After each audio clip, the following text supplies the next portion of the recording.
केरल के वायनाड में तेज बारिश के बाद लैंडस्लाइड में मरने वालों की तादाद 283 हो गई है। 130 लोग अस्पताल में हैं, जबकि 240 से ज़्यादा लोग आज तीसरे दिन भी लापता हैं। महकमे मौसमियात ने आज फिर से वायनाड में बारिश का रेड अलर्ट जारी किया है।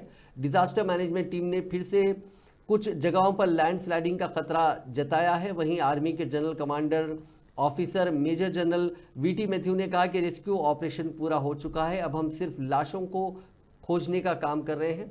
इसी दौरान राहुल गांधी और प्रियंका गांधी चूरलमाला पहुंचे। उन्होंने मुतासरीन से मुलाकात की। लैंडस्लाइड से सबसे ज़्यादा नुकसान यहीं हुआ है।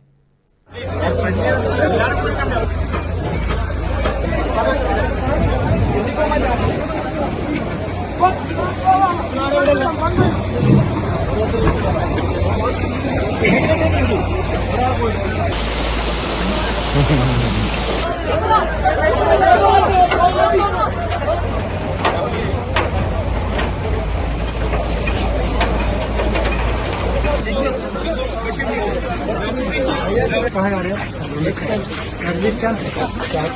रेस्क्यू कैंप है।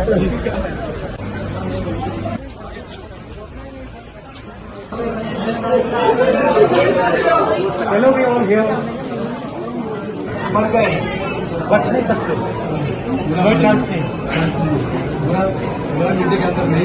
कितने बच्चे थे उसमें? 2 बच्चे, भाई का 2